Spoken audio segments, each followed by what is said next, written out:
So hello guys, a very warm welcome to our YouTube channel science 2.0। मैं अमन पांडे लेके आ गया हूँ ऑर्गेनिक केमिस्ट्री का लेक्चर नंबर 4।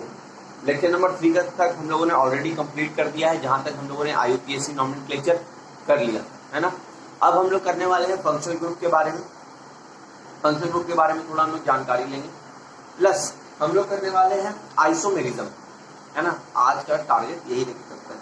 तो आज का जो लेक्चर है वो होने वाला है आइसोमेरिज्म पे,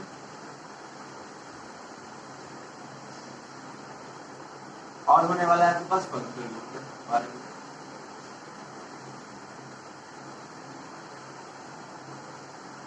लेक्चर 4 के बाद एक लेक्चर 5 आएगा, उसमें आपका ऑर्गेनिक खत्म हो जाएगा, ठीक है।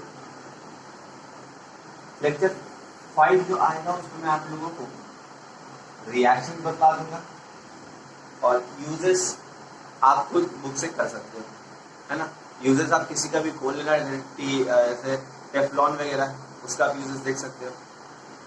पॉलीथीन, ये सब का यूज आप पढ़ सकते हो, है ना। तो जो मेन हिस्सा है वो मैं लेक्चर नंबर 5 में मैं कवर करा दूंगा, है ना। तो ऑर्गेनिक केमिस्ट्री लेक्चर नंबर कितना है भैया? 4। पेन कॉपी निकाल लीजिए, शुरू करते हैं, है ना। तो पहले पढ़ने वाले हम लोग फंक्शनल ग्रुप। पिछले लेक्चर में हम लोगों ने पढ़ा था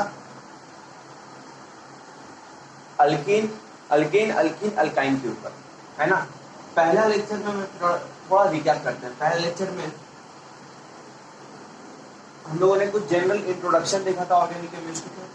दूसरा में अल्केन हुआ था सिर्फ, ठीक है, और थोड़ा रिवीजन करवाया था मैंने। तीसरे में अल्कीन और अल्काइन और अल्कीन हुआ था, और चौथा में फंक्शनल ग्रुप और रिवीजन, है ना। सर से लिखना आप शुरू कर देना, ठीक है।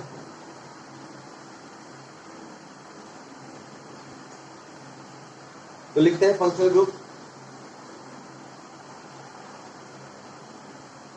पहले इसका डेफिनेशन देखेंगे।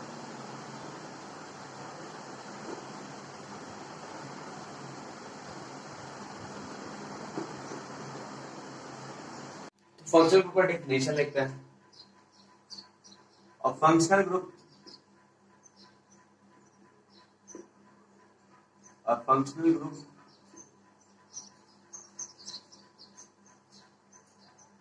functional group is an atom or a group of atom. So a functional group is an atom or a group of an atom in a molecule which gives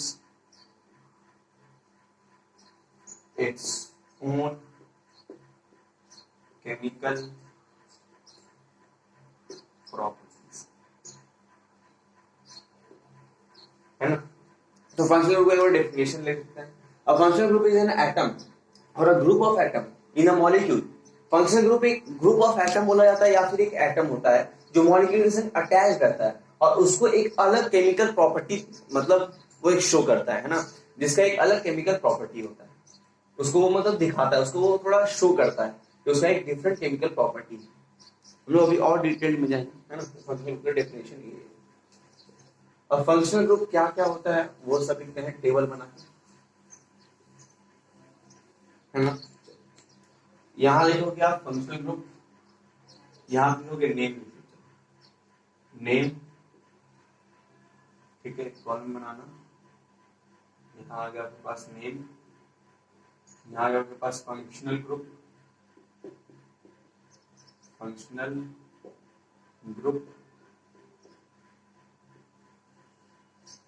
यहाँ आ गया आपके पास सफिक्स,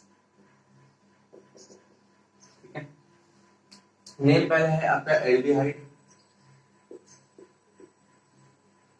इसमें आपका लगता है एल्डिहाइड में अल suffix में, ठीक है। और फंक्शनल ग्रुप आपका होता है OH, एक मिनट सॉरी, CHO, COH या फिर COH, COH। इसे अगर आप कहीं लिखा हुआ देखोगे तो आपको ये कुछ इस तरह मिलेगा, ठीक है, दोनों का COH, और यहाँ पे आपके पास ऐसा कुछ, यहाँ पे आपके पास मेन अल्कीन जुड़ा हुआ होगा या फिर अल्केन, अल्कीन, अल्काइन, कोई भी एक हाइड्रोकार्बन जुड़ा होगा, उसके संग ये जुड़ा हुआ होगा। तो ये एल्डिहाइड ग्रुप का आपको इतना याद होना चाहिए, और इसका जो सफिक्स होता है वो अल होगा। अब इसका नाम देखेंगे बहुत सारा तो क्लियर हो जाएगा, ठीक है। सेकंड आता है आपके पास अल्कोहल,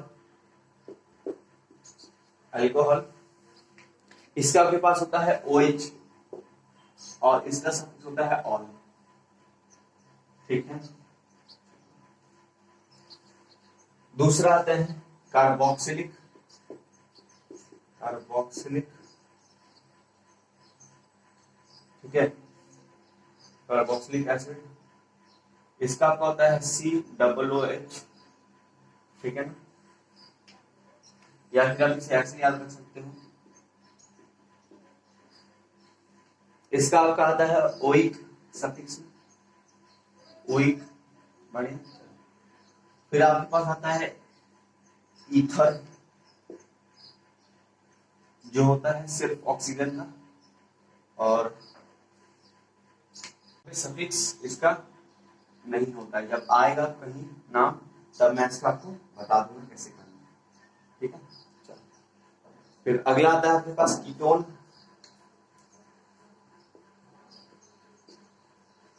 जो आपके पास कुछ इस तरह हो, इसे हम लोग कहते हैं CO, क्या कहते हैं, CO, ठीक है। इसको उसको भी आप खाली ऑक्सीजन देख सकते हो, अकेला देखना होगा, है ना। या अगर कीटोन, इसका भी कुछ नहीं, ठीक है, से आप लिख लेना ना, ऊपर वाला रख देना। आपके पास लास्ट बचेगा वो है अमाइन, सॉरी कीटोन का आपके पास O होता है, ठीक है, ONE, O 1 है वो, लेकिन इसे हम लोग ON पढ़ते हैं। और फिर आपके पास लास्ट आता है अमाइन, जो होता है आपके पास NH2, और इसका भी आपके पास सफिक्स नहीं होता है। इसे अगर आप लोग लिखना चाहेंगे तो लिखेंगे हम लोग, यहाँ आपके पास कुछ अल्केन हाइड्रोकार्बन जुड़ा हुआ होगा, यहाँ आपके पास नाइट्रोजन, यहाँ एक H, फिर यहाँ एक H,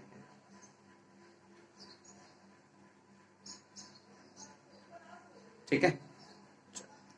इसे आप नोट कर लेना, और इसे याद करना बहुत ज्यादा जरूरी है, क्योंकि अब आगे जब हम लोग नोमेनक्लेचर पढ़ेंगे तो इन सारी चीजों की यूज अब होगी। आपके पास अगर एक नंबर में पूछता है तो आपसे एक फंक्शनल ग्रुप अटैच करके पूछता है, आपसे कभी भी डायरेक्ट अल्केन, अल्कीन, अल्काइन के बारे में नहीं पूछ लेगा, कुछ ना कुछ आपसे फंक्शनल ग्रुप अटैच करता है।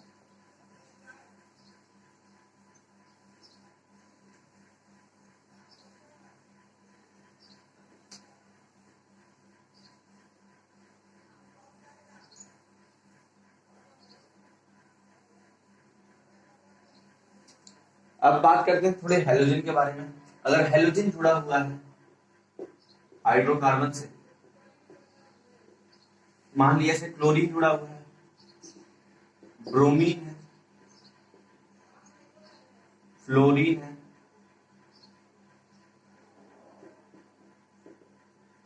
फ्लोरीन है, तब इसका जो सफिक्स होगा वो होगा क्लोरो। आप उसी को कॉलम एक्सटेंड करके लिख सकते हो, ये होगा ब्रोमो, ये होगा फ्लोरो, फ्लोरो, और एक होता है आपके पास आयोडीन, जिसको आप लिख सकते हो आयोडो, ठीक है। तो क्लोरो, ब्रोमो, फ्लोरो, आयोडो, ये हेलोजन के बारे में। अब कुछ प्रैक्टिस करते हैं और फिर हम लोग बात करेंगे आइसोमेरिज्म, ठीक है। तो पहला एग्जांपल लेते हैं, तो बस पहला एग्जांपल है CH3OH। अब इसे क्या लिखोगे,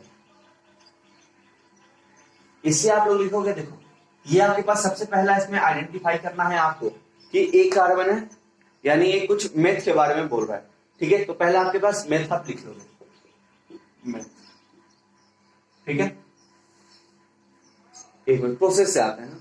सबसे पहला काम था आपको लॉन्गेस्ट चेन ढूंढना IUPAC कम्युनिकेशन से। आप थोड़ा बेसिक से चलेंगे और ठीक है।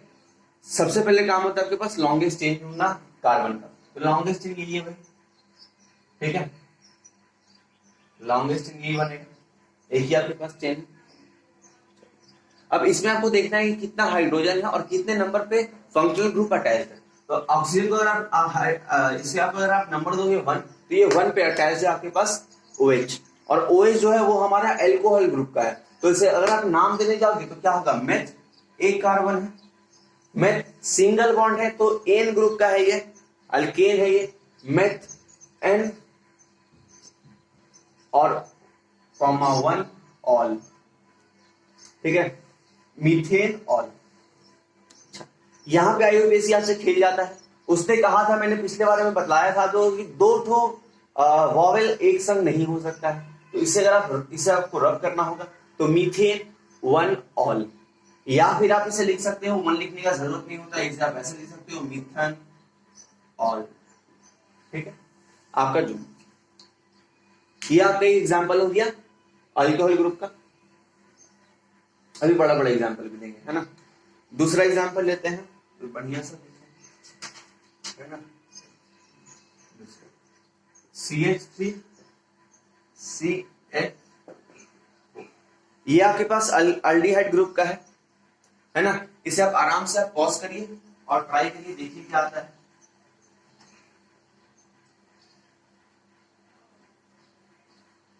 तो इसे अगर आप नाम देने जाओगे तो सबसे पहले आपका काम होता है लॉन्गेस्ट चेन ढूंढना। तो लॉन्गेस्ट चेन आप ढूंढोगे, ठीक है। फंक्शनल ग्रुप का ये सब है, तो इसे आप नंबरिंग देना शुरू करोगे 1 2।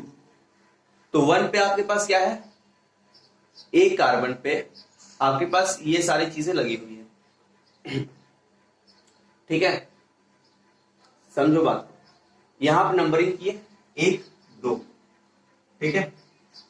2 कार्बन, सबसे पहले आपको याद रखना भी है ये इथ है, कुछ इथ, क्योंकि मेथ एथ होता है 2 ठो कार्बन, और यहां पे आपके पास सिंगल बॉन्ड आपको दिखाई दे रहा है बीच बीच में, है ना। जो लॉन्गेस्ट चेन आपने सिलेक्ट किया है कार्बन का सिंगल चेन है, तो इथेन होगा, इथेन और 1 कॉमा अल, इथेन अल। तो फिर वही दिक्कत, 2 ठो वॉवेल एक संग नहीं रहेगा, तो इथेन 1 अल, या फिर आप इसे बोल सकते हो इथेन इथेनल। चलिए अब दूसरा एग्जांपल लेते हैं।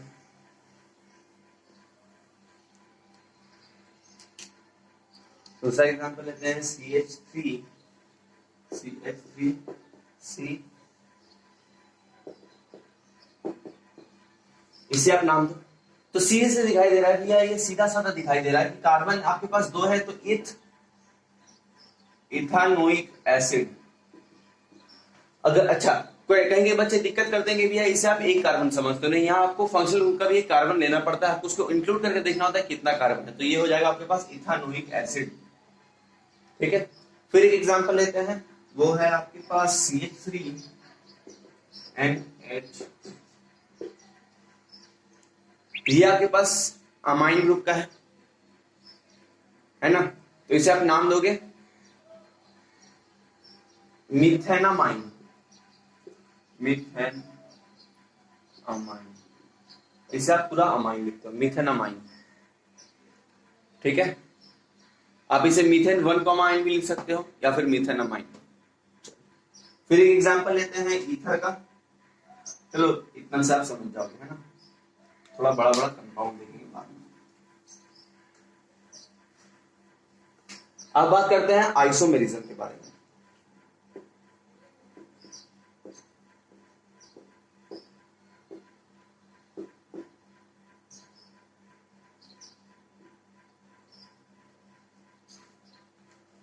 देखते हैं आइसोमेरिज्म क्या होता है। आइसोमेरिज्म देखो, हम लोग जब हाइड्रोकार्बन पढ़ रहे थे, हम लोग के पास बहुत सारा आया था जहां पे हम लोग लिखते थे ब्यूटेन 2 ऑन ब्यूटेन 1 ऑन, है ना।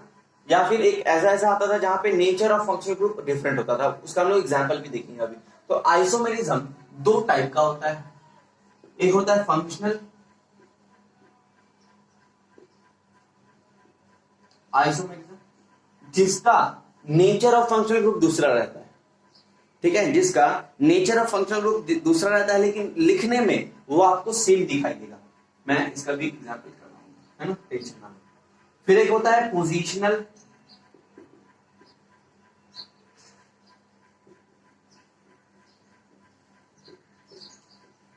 ठीक है। पोजीशन में क्या होता है कि भैया जैसे हम लोग पढ़ रहे थे ब्यूटेन 1 ऑन, ब्यूटेन 2 ऑन, अगर आप देखोगे, अगर आप उसे मतलब पोजीशन वहां पे दूसरा आपको मिलेगा फंक्शनल ग्रुप का, है ना। बस तो अब शुरू करते हैं आइसोमेरिज्म। डेफिनेशन लिखते हैं आइसोमेरिज्म का।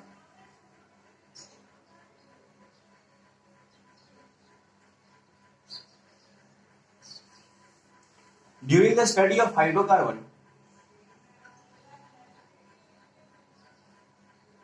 ऐसे लिखो, है ना, ये the compound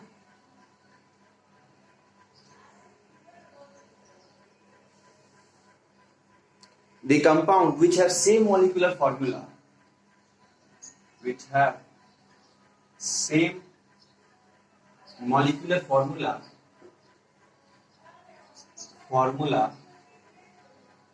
but different in, मगर डिफरेंट किसमें है, फिजिकल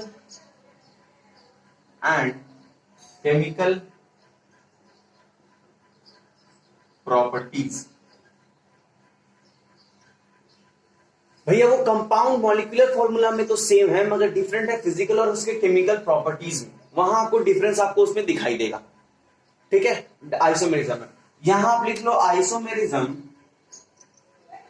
ऐसे आप एरो दे दो, यहां लिख दो आप फंक्शनल, अपने नोट्स के नीचे यहां लिख लो पोजिशनल, ठीक है।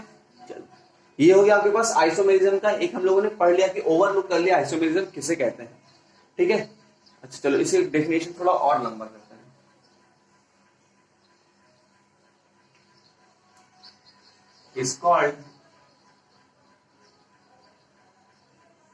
is called isomerism। अब तक आइसोमर्स नहीं आया है। एंड द फेनोमेना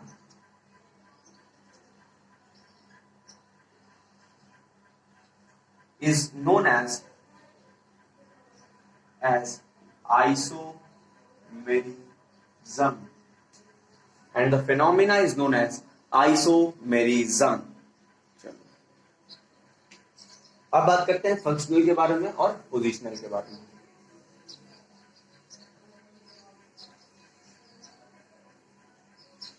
पहला बात करते हैं functional.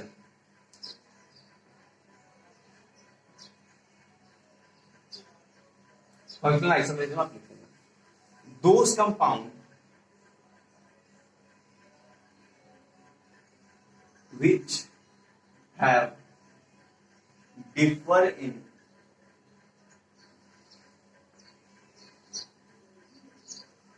which are differ in their nature of functional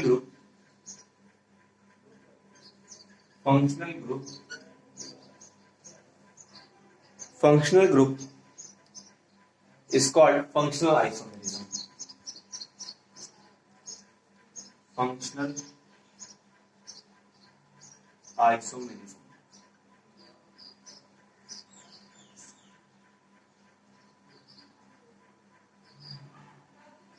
ठीक है, उसे हम लोग फंक्शनल आइसोमेरिज्म कहते हैं। फंक्शनल आइसोमेरिज्म जहां पे आपका नेचर ही फंक्शनल ग्रुप का बदल जाए, जैसा कि एग्जांपल लेते हैं CH3, आपके पास CH3 CH2OH और यहां आपके पास है CH3O CH3। इसका अगर आप नाम लिखोगे तो यहाँ पे आप देखोगे 2 कार्बन है तो इथानॉल। तो अगर इसका नाम देखते हैं तो यहाँ पे आपको दिखाई दे रहा है कि भैया 2 मिथाइल है ना, एक यहाँ मिथाइल है एक यहाँ मिथाइल है, ठीक है। तो डाई मिथाइल है ये कुछ, है ना, इसका हम नाम देंगे तो लिखेंगे डाई मिथाइल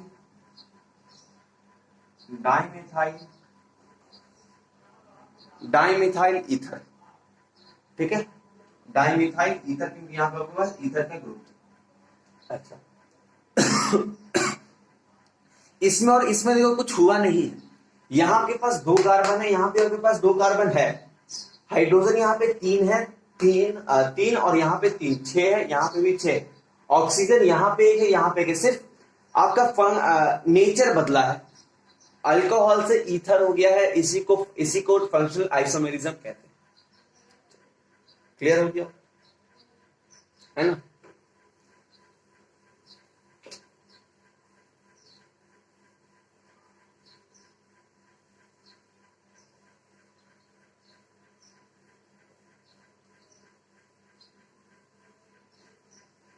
अब बात करते हैं positional isomerism.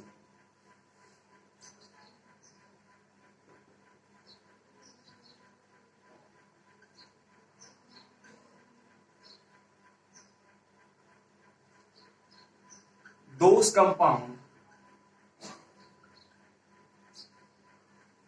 which have position of functional group which are differ in which are differ in position of functional group is called positional isomerism.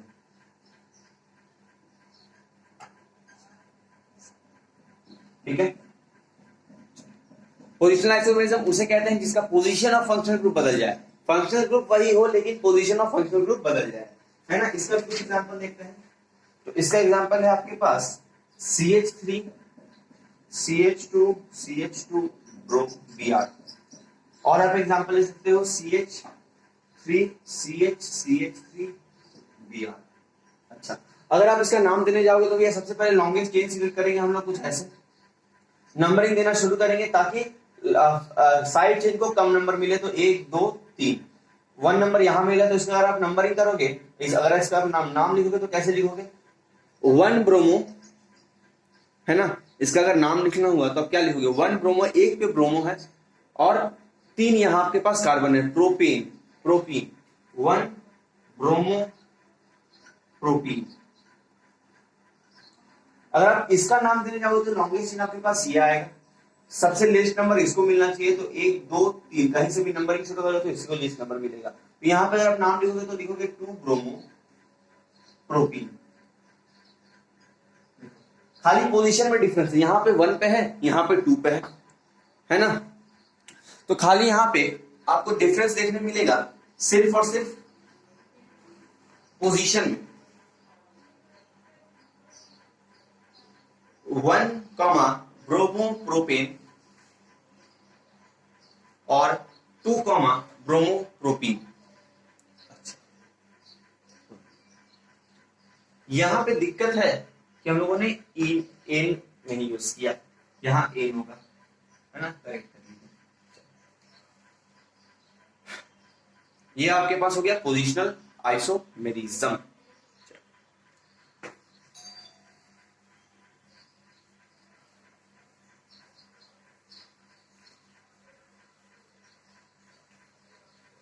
अब बात करते हैं होमोलोगस सीरीज के बारे में। होमोलोगस सीरीज क्या होता है?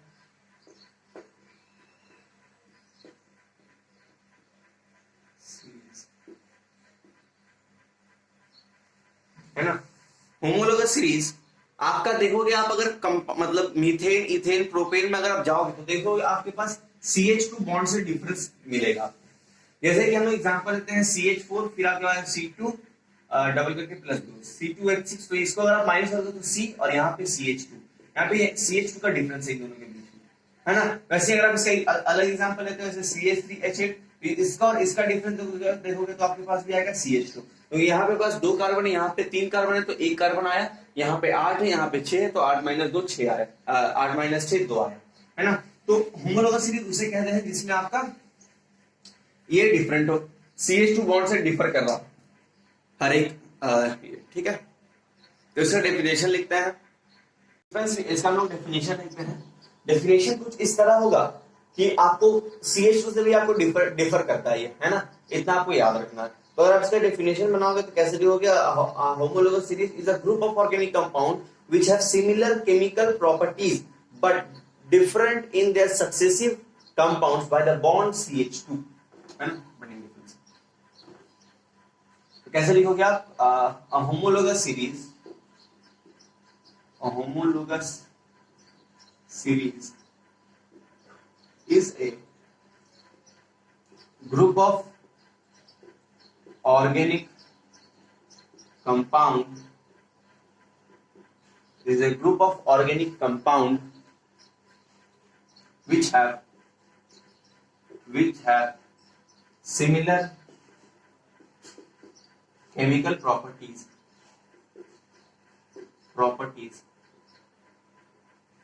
but differ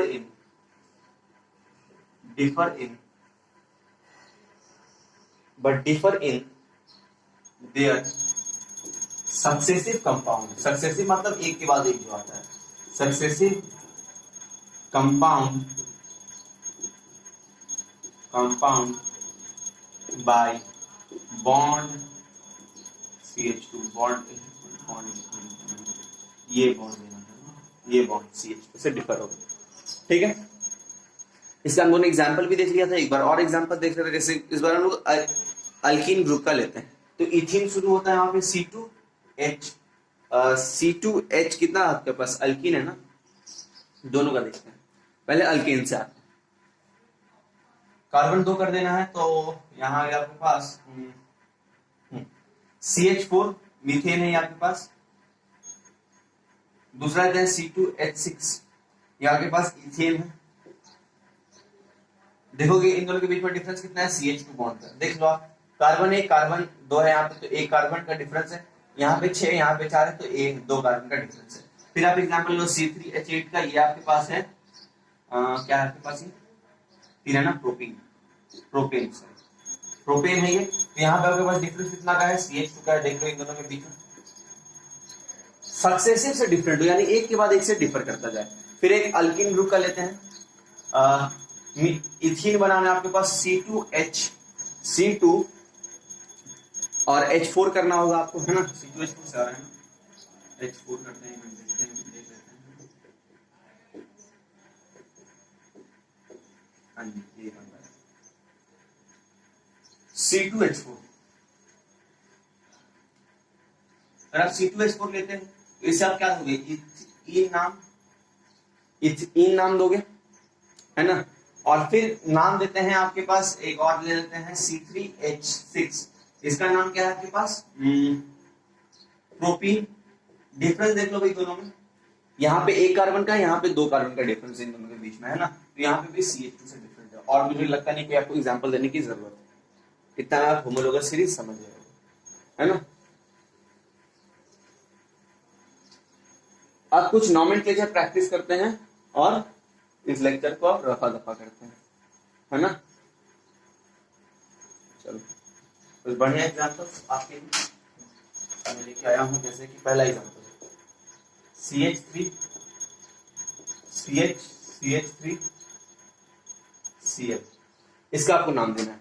तो आप सबसे पहले लॉन्गेस्ट चेन सिलेक्ट करोगे, ये लॉन्गेस्ट चेन हुआ आपके पास, नंबरिंग करोगे 1 2 3, तो 2 पे क्लोरो, पहले साइड चेन का नाम पहले लिखते हैं, 2 क्लोरो प्रोपेन, ठीक है। इन दोनों के बीच गैप नहीं होगा, गैप मेंटेन मत करना, ठीक है। चलो फिर एक दूसरा एग्जांपल लेते हैं, आपके पास है HC,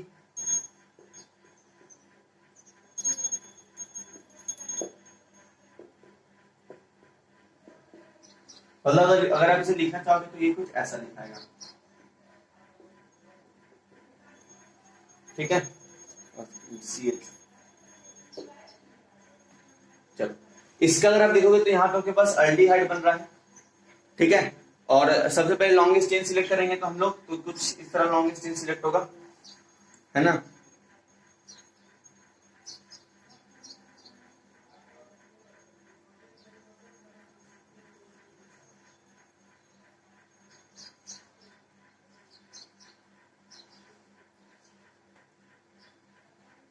एक मिनट, हम लोगों ने इसे लिखा कुछ गलत है ना, ये बस नहीं है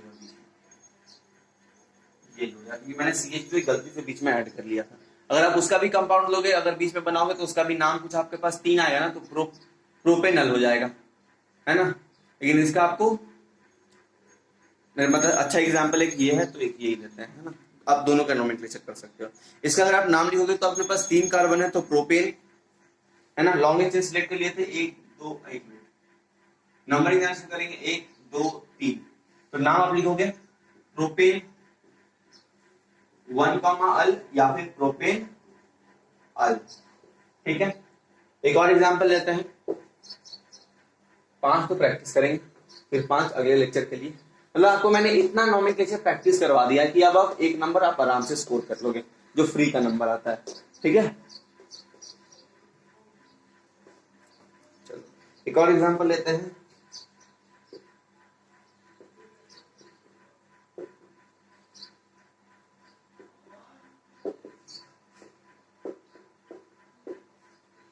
इसका अगर आप नाम लिखोगे तो देखो भाई यहाँ पे 3 कार्बन है लॉन्गेस्ट चेन, इसको पहले सजा के लिख लो, CH3 CH CH2, यही है ना। हाँ, यहाँ पे डबल बॉन्ड। चलो इसका अगर आपको नाम लिखना है तो लॉन्गेस्ट चेन आपका सिलेक्ट हो गया, नंबरिंग दोगे 1 2 3, नंबरिंग इस तरह करना है कि डबल बॉन्ड को कम नंबर मिले, तो यहाँ आपके पास आ जाएगा 1 पे इन बन रहा है तो प्रो 1 इन या फिर प्रोपीन, ठीक है। एक एग्जांपल हो गया ये। अब तो आपसे फटफट बनना चाहिए IUPAC नोमेनक्लेचर, है ना।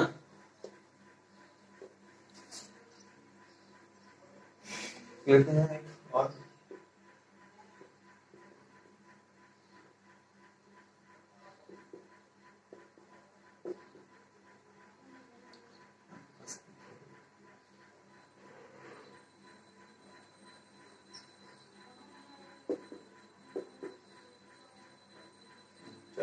इसका अगर आप आपको नाम लिखना हो तो आप कैसे लिखोगे भाई,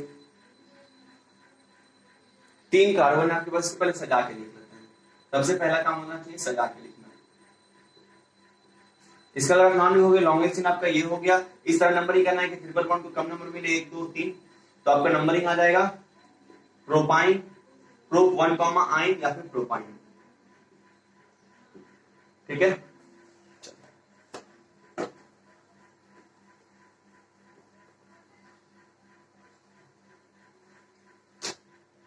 एक लास्ट एग्जांपल थोड़ा अच्छा वाला लेते हैं।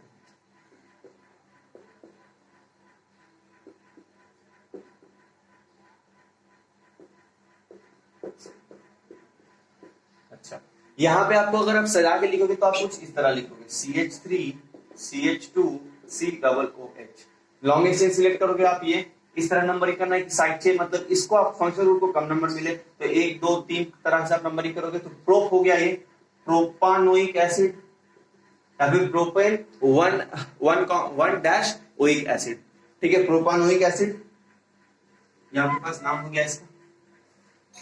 चलो तो ये 5 हम लोगों ने नोमेनक्लेचर आपसे कर लिया। अगले लेक्चर में फिर हम लोग और 5 पे नजर मारेंगे, ठीक है। इससे पहले मैंने आपको जो IUPAC नोमेनक्लेचर कराया वो थोड़ा और इससे लेवल प्लस वाला है, तो इसमें आपको दिक्कत नहीं होना चाहिए, आपसे फटफट से बनना चाहिए, है ना, कोई दिक्कत नहीं होना चाहिए। तो आज का जो लेक्चर है वो है आइसोमेरिज्म और इन सभी चीजों के ऊपर, फंक्शनल ग्रुप के ऊपर, यही तक रखते हैं। अगले लेक्चर में जब मिलेंगे तो हम लोग करने वाले हैं कुछ इंपॉर्टेंट रिएक्शन, तो वो वाला लेक्चर कुछ ज्यादा ही इंपॉर्टेंट है क्योंकि रिएक्शन आपको 3 नंबर में पूछता है। IUPAC नोमेनक्लेचर आपके पास 2 नंबर में आ सकता है, 1 नंबर में आ सकता है ना। इतना तो गारंटी रख, तो इससे रखो कि इससे मतलब मिनिमम ऑब्जेक्टिव में 1 नंबर और 2 नंबर में 6 या 6 मार्क्स आएगा, क्योंकि सिलेबस रिड्यूस होने के बाद, है ना, क्योंकि अब ऑप्शन नहीं बचा है बोर्ड के पास कि वो 100 नंबर, एक तो पहले ही आपका सिलेबस बहुत ही छोटा है, बहुत ज्यादा, अब उसमें आपको उसको मतलब बोर्ड का पास ये रहता है कि भी हम उसमें 90 नंबर हटाएंगे कैसे भी, तो 90 नंबर उसमें क्या होता है वो फिक्स नहीं हो पाता है, बहुत ही दिक्कत से ऐसे ही 90 नंबर कैसे भी करके उसमें डाला जाता है, मतलब उस 8 चैप्टर में। अब आपके पास अब क्या हुआ है कि भैया पहले सब रिड्यूस हो गया है सिलेबस, कुछ चैप्टर है ही नहीं सिलेबस में, तो अब जो हाई स्कोरिंग एरिया है उसमें और नंबर बढ़ के आएगा आपके पास। ऐसे ऑर्गेनिक है, इनऑर्गेनिक, इसमें आपको कुछ और प्लस कर दिया जाएगा नंबर, लाइट है, लाइट 12 नंबर का आता है, हो सकता है आपके पास 15 नंबर का आ जाए। करंट आपके पास 12 नंबर का हो सकता है वो भी 15 नंबर का आ जाए। तो अगर आप मतलब फिजिकल साइंस में स्कोर करना इज टू इजी। अगर आप सिर्फ लाइट और करंट कर लोगे तो आप पास हो जाओगे, है ना। 15 नंबर आपका 30 नंबर से जुड़ जाएगा। तो खैर ये सब तो डिस्कशन बात की है। तो आज के जो लेक्चर है वो यही कर रखते हैं। अगला वाला इंपॉर्टेंट लेक्चर है तो आप जरूर से सुनना। तो तब तक के लिए बाय, जय हिंद, जय भारत।